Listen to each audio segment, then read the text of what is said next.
Please welcome United States Senator Ted Cruz of Texas.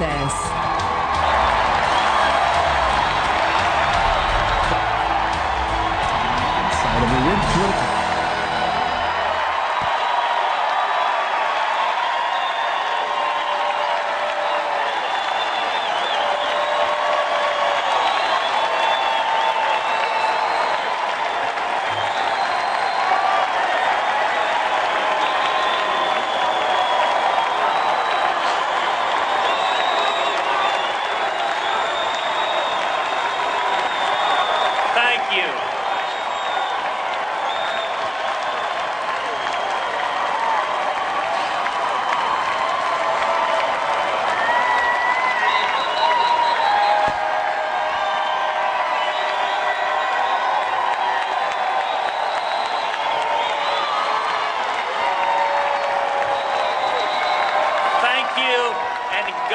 Bless each and every one of you. Heidi and I are so honored to join you here in Cleveland, where LeBron James just led an incredible comeback victory. And I am convinced America is going to come back too. Please welcome.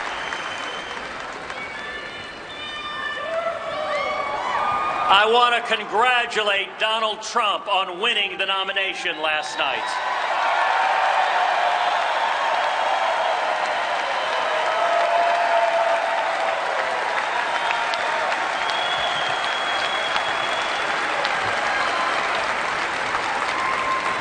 And like each of you, I want to see the principles that our party believes prevail in November.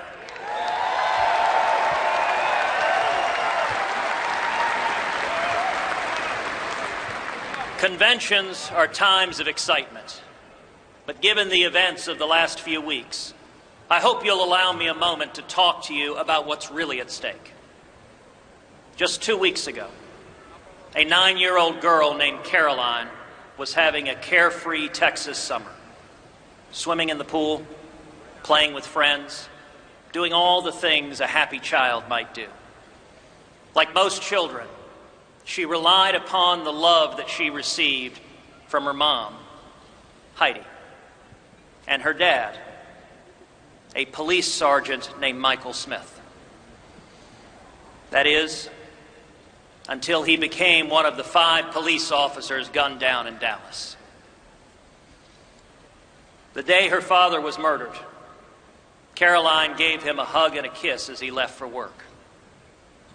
But as they parted, her dad asked her something he hadn't asked before. What if this is the last time you ever kiss or hug me?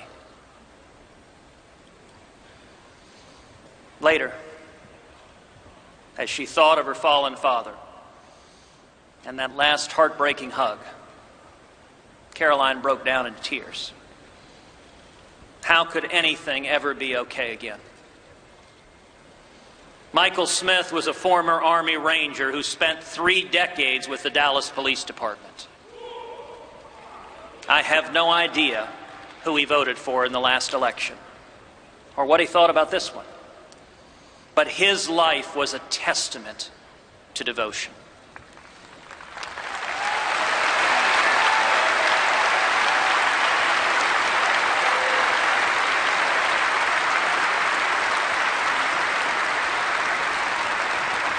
He protected the very protesters who mocked him because he loved his country and his fellow man. His work gave new meaning to that line from literature: to die of love is to live by it.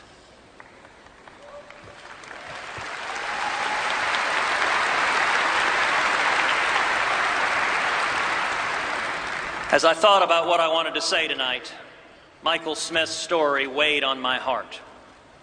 Maybe that's because his daughter, Caroline, is about the same age as my eldest daughter and happens to share the same name. Maybe it's because I saw a video of that dear, sweet child choking back sobs as she remembered her daddy's last question to her. Maybe it's because we live in a world where so many others have had their lives destroyed by evil in places like Orlando and Paris and Nice and Baton Rouge. Maybe it's because of the simple question itself. What if this, right now, is our last time?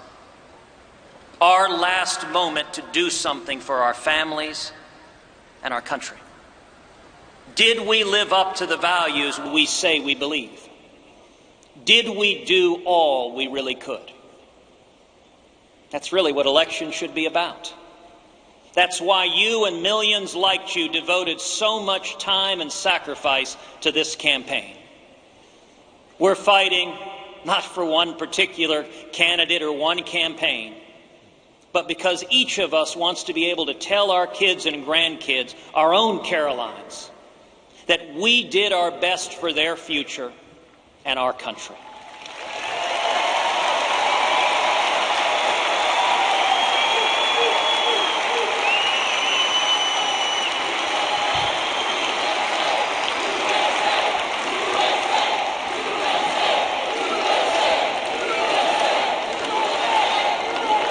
America is more than just a landmass between two oceans.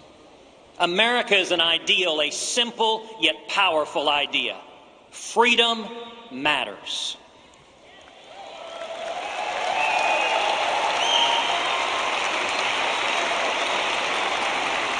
For much of human history, government power has been the unavoidable constant in life. Government decrees and the people obey. But not here. We have no king or queen. We have no dictator. We, the people, constrain government.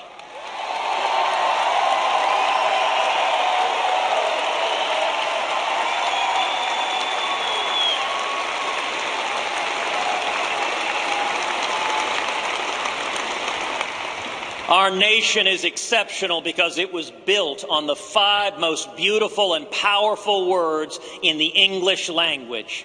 I want to be free.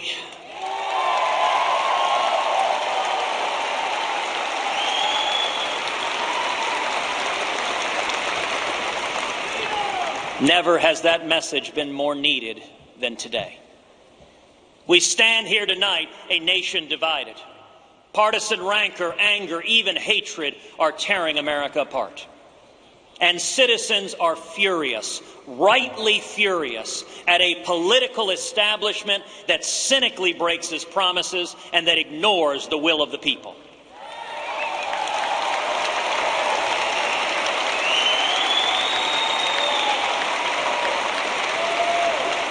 We have to do better. We owe our fallen heroes more than that.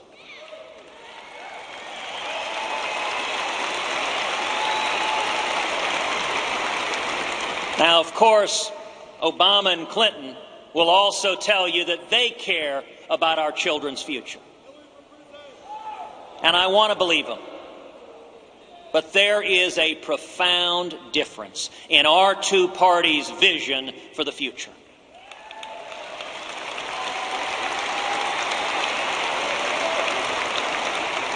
Theirs is the party that thinks ISIS is a JV team, that responds to the death of Americans at Benghazi by asking, what difference does it make? And that thinks it's possible to make a deal with Iran which celebrates as holidays Death to America Day and Death to Israel Day. My friends, this is madness. President Obama is a man who does everything backwards. He wants to close Guantanamo Bay and open up our borders. He exports jobs and imports terrorists. Enough is enough.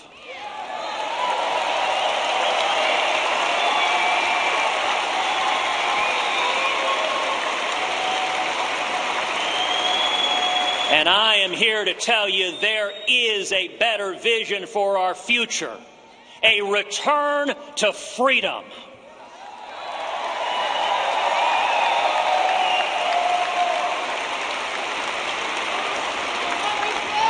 On education, your freedom to choose your child's education, even if you aren't as rich as Hillary Clinton or Barack Obama.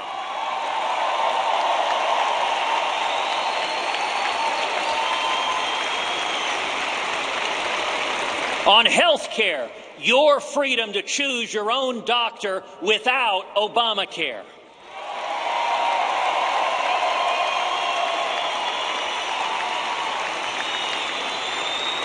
On taxes, your freedom to provide for your family without the IRS beating down your door.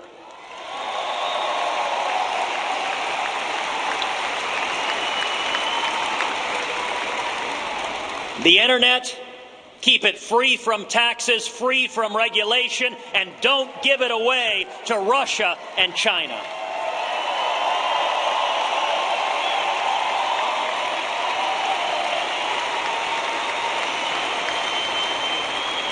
Freedom means free speech, not politically correct safe spaces.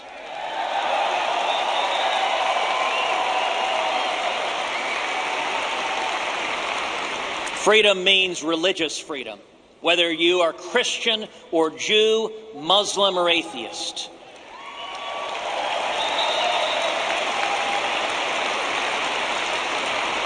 Whether you are gay or straight, the Bill of Rights protects the rights of all of us to live according to our conscience.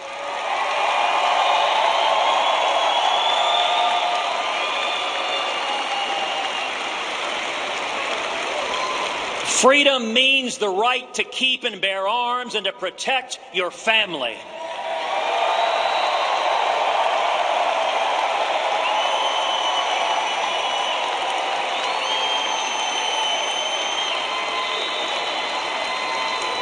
Freedom means that every human life is precious and must be protected.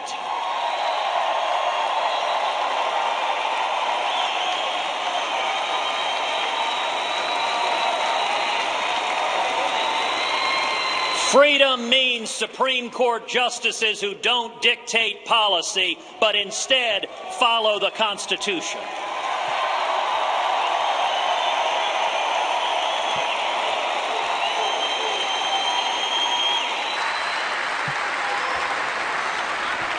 And freedom means recognizing that our Constitution allows states to choose policies that reflect local values.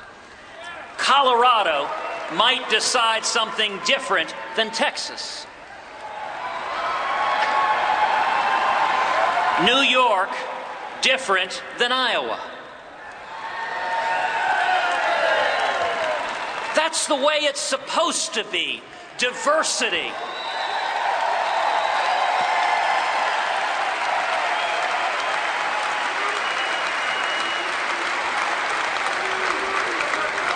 If not, what's the point of having states to begin with?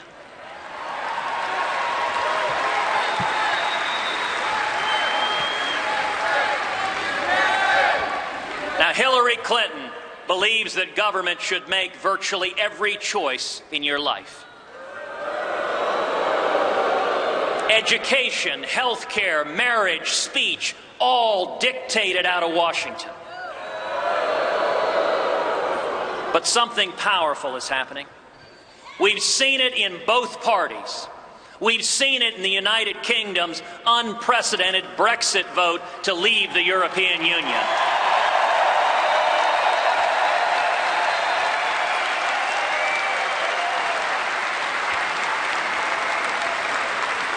Voters are overwhelmingly rejecting the political establishment and overwhelmingly rejecting big government.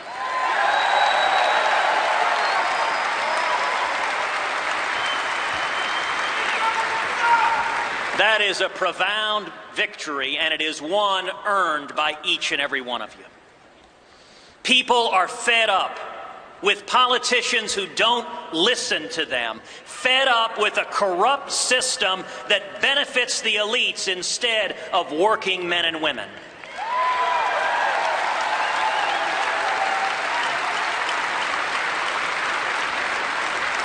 We deserve an immigration system that puts America first and, yes, builds a wall to keep America safe.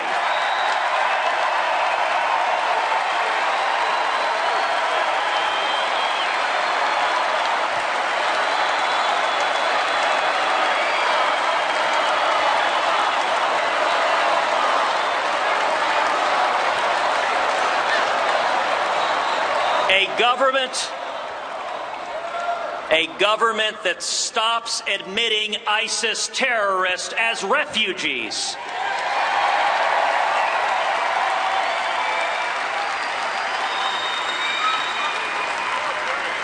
We deserve trade policies that put the interest of American farmers and manufacturing jobs over the global interests that are funding the lobbyists.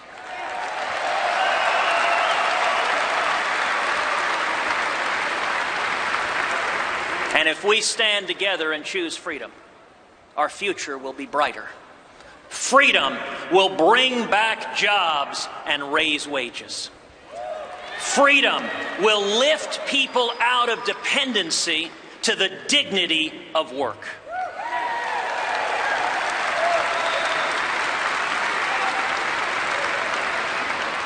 We can do this. 47 years ago to this day, America put the very first man on the moon.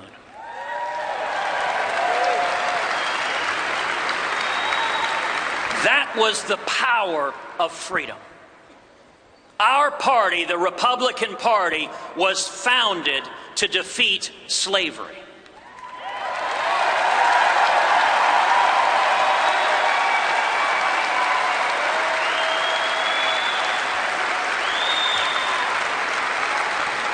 Abraham Lincoln, the first Republican president, signed the Emancipation Proclamation.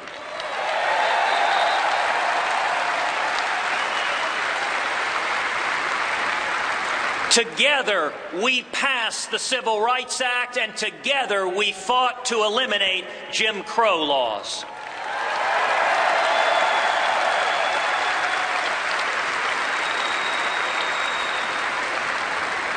That's our collective legacy, although the media will never share it with you. Those were fights for freedom, and so is this. Sergeant Michael Smith stood up to protect our freedom. So do the soldiers and sailors and airmen and Marines every day fighting radical Islamic terrorism.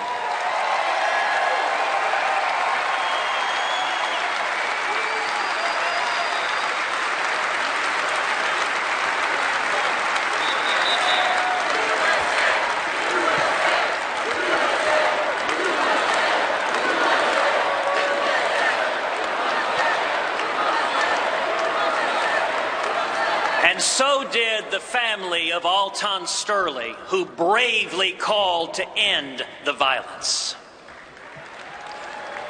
So did the families of those murdered at the Charleston Emmanuel AME Church, who forgave that hateful, bigoted murderer.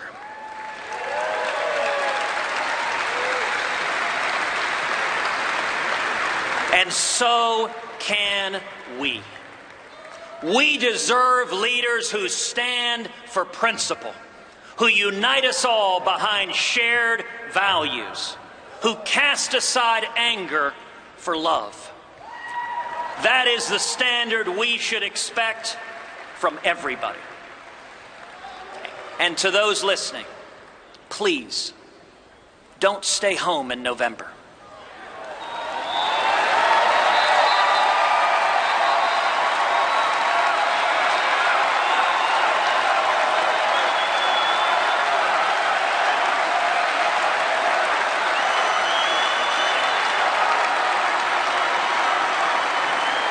If you love our country, and love your children as much as I know that you do, stand and speak and vote your conscience. Vote for candidates up and down the ticket who you trust to defend our freedom and to be faithful to the Constitution.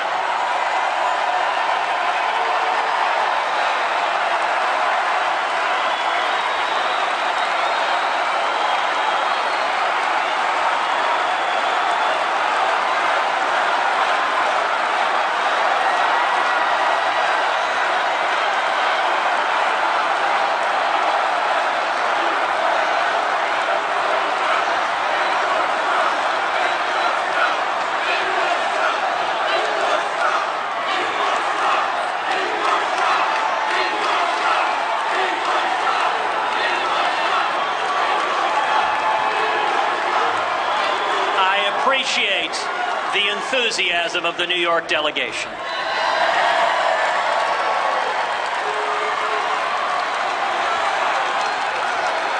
And I will tell you, it is love of freedom that has allowed millions to achieve their dreams. Like my mom, the first in her family to go to college.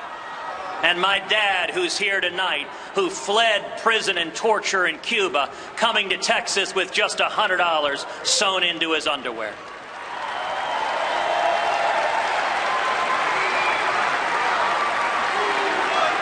And it is love that I hope will bring comfort to a grieving 9-year-old girl in Dallas.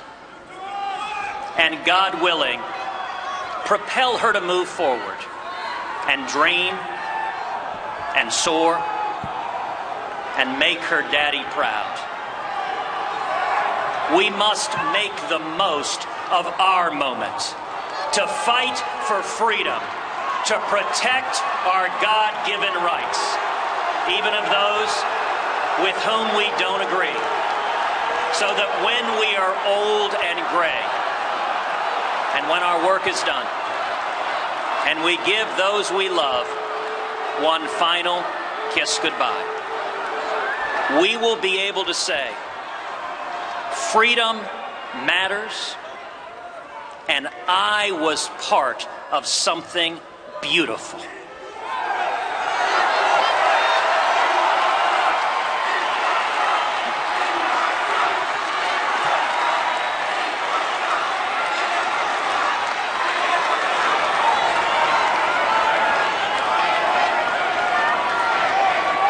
The case we have to make to the American people, the case each person in this room has to make to the American people, is to commit to each of them that we will defend freedom and be faithful to the Constitution.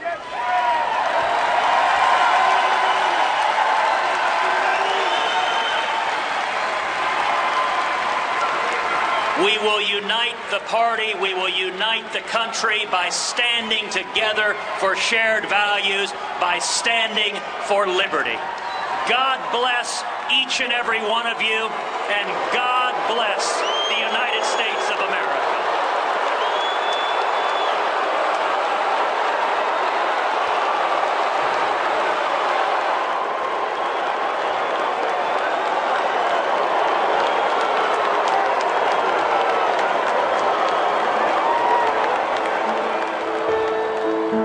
My father trained us very well.